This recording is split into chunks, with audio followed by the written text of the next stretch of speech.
Hey friends, it's Landa. Today we're going to practice mixing up some blues to create this really pretty and simple ocean scene. We're also going to make this gradient in the sky to create this nice soft blue wash before we get started. So you're going to get to learn two different things, and also it's just really fun. Look at how pretty that is.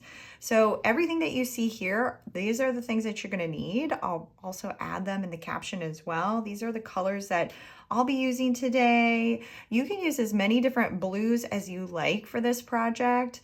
It's totally up to you. You could honestly do this a million times, and each time will be totally different, which is why I think this is such a fun project to do. So this is a much larger one that I created, but today I'm going to create a postcard size one so that I can send it to somebody. So that's what we're going to do. So the first thing you're going to need to do is get your water and tape down your paper.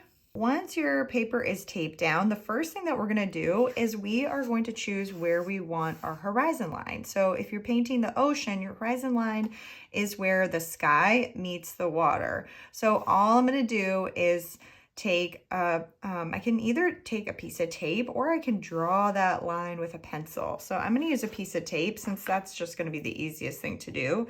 And I'm going to put it below where I want the bottom of the sky to be. Okay, that looks good. Now what we're going to do is we're going to create this wash using any kind of blue that you like. I am going to use a little bit of Payne's Gray with some Prussian blue. And I'm going to start with a darker area and then bring that color down and using the wet to wet technique. So let's do that. The first thing you want to make sure you do is have a clean tray. Okay, that looks good. And I'm going to wet the surface of my paper first.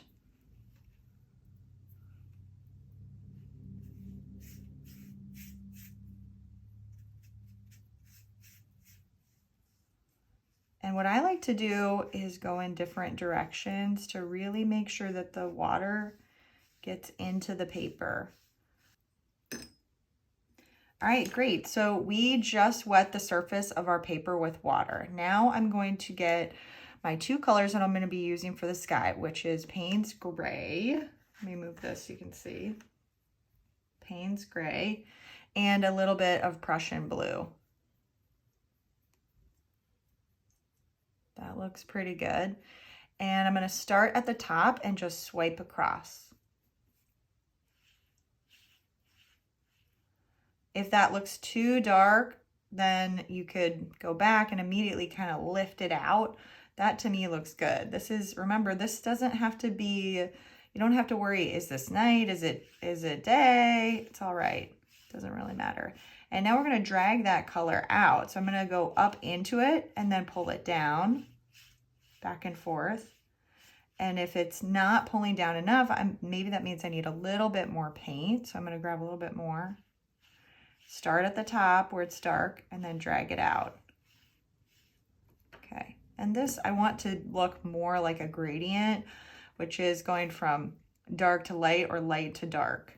So I'm going to just push that back up just a tiny bit. Okay, that is our sky. That's as simple as it's going to be. So we are done with our sky. I'm going to let that dry before I move this tape up over on top of the sky. So make sure that that's totally dry before you move this tape, and we'll be back in just a second. All right. So I think my paper is almost dry, and I'm going to just leave that tape on there a little bit longer while I start to build up those waves in the ocean. And then when I get pretty close, I'll remove it, and you'll see that in a second. So what I'm going to do now is start to create these wave shapes. Each one is like a kind of not really a teardrop, but more like a leaf. And I'm a righty, so I'm going to paint from left to right because that's going to make this brush stroke much easier. You could try to just do the one brush stroke like people do with botanical paintings, but I find this much easier and a little bit more relaxing when I kind of just create the outline. So that's what I'm going to show you how to do. So when you're mixing up your blues, there are a few key things that you can mix in with it. So especially with the ocean water, there are lots of different shades of blue. So we have greenish blues, we have you know, blue, we have this Prussian blue, we have gray blues. There's all kinds of different shades. So you can do the exact same thing here. And this is really a practice in both consistency of the paint, color mixing, and also adding water to create a lighter shade. So that's what we're gonna do. So I'm working, again, left to right. If you are a lefty, work right to left. So the first thing I'm gonna do, it really doesn't matter what color you start with, just any blue. I'm using Prussian blue, so I'm gonna grab some of that Prussian blue, and I'm gonna paint one of these wave shapes, okay?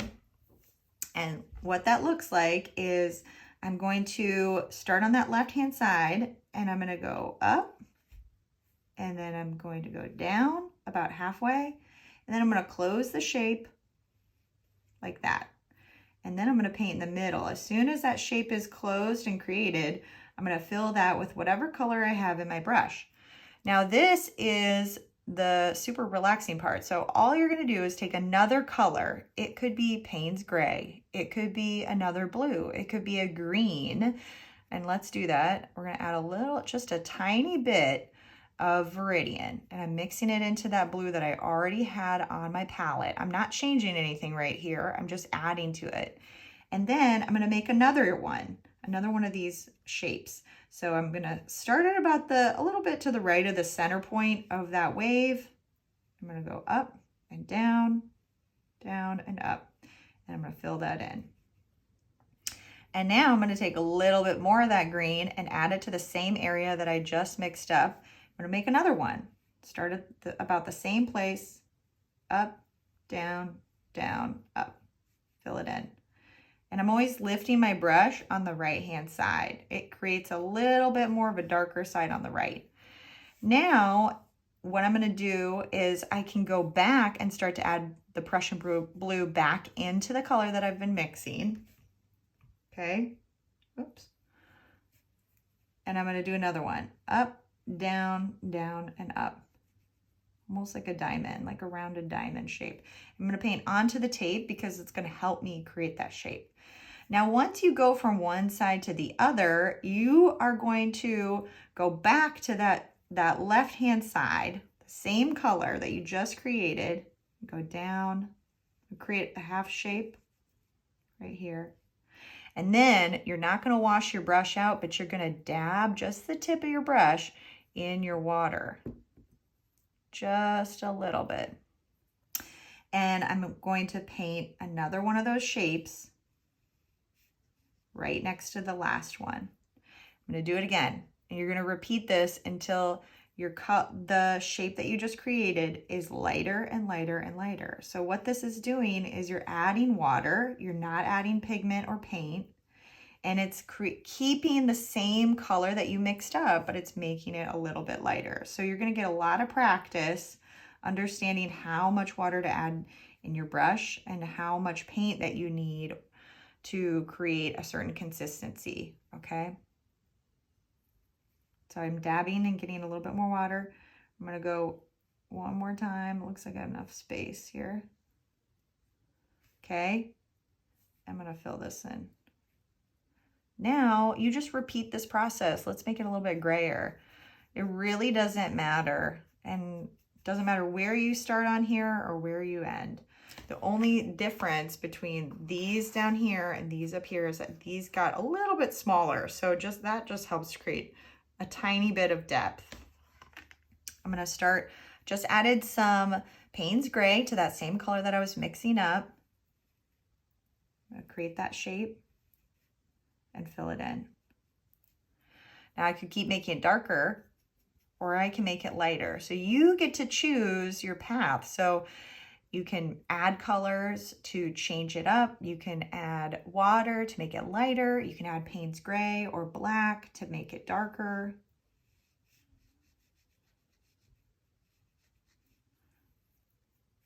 Let's keep going. It's gonna be a really dark one.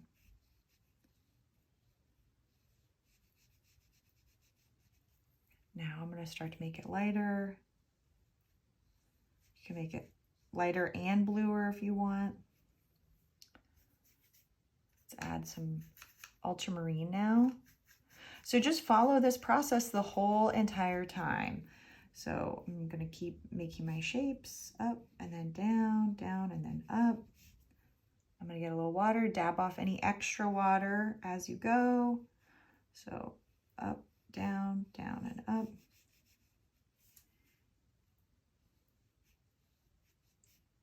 And just repeat.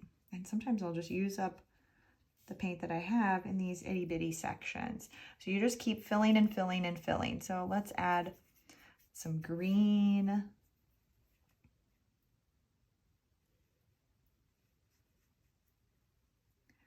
I think this is just a really great way to see how just a tiny bit of paint can change a tiny bit of one color can really change the color that you're mixing up. And it's just really good practice and very relaxing. So if you need something nice to do at the end of the day, from a stressful work day, this is a really good exercise. It's very meditative, be really good art therapy piece, as long as people are okay with making the same shape over and over and over again. But look, it doesn't, you don't have to do it any particular way. You just practice adding water or paint or a different color. And you have this really pretty ocean scene. So just keep following this until you're done. And I'm gonna keep working on this and then I'll remove the tape and we can see what the finished product looks like. Okay, so I'm getting right up to this tape line. So before I stop, I need to make sure that I remove this tape. Okay, I left it there just so this had a little bit more time to dry. Now what I'm gonna do is I'm going to place that tape on very gently on top of the sky. Okay, because I really only want it to touch that horizon line. There we go, very gently. Don't press hard because the top is probably still damp, even though it seems dry. And then you can keep going with your wave lines. All right, I think that it's dry. So now I'm gonna very gently remove the tape, and I'm actually pulling towards the area that I just painted, because if I pulled that way and it was wet, it would leave a little mark on the top. That looks so good. I hope you had a ton of fun with this. Definitely try it again and again and again with different shades of blue. And I hope you stick around and make sure you subscribe because I have so much more to share. I'll see you next time. Bye-bye.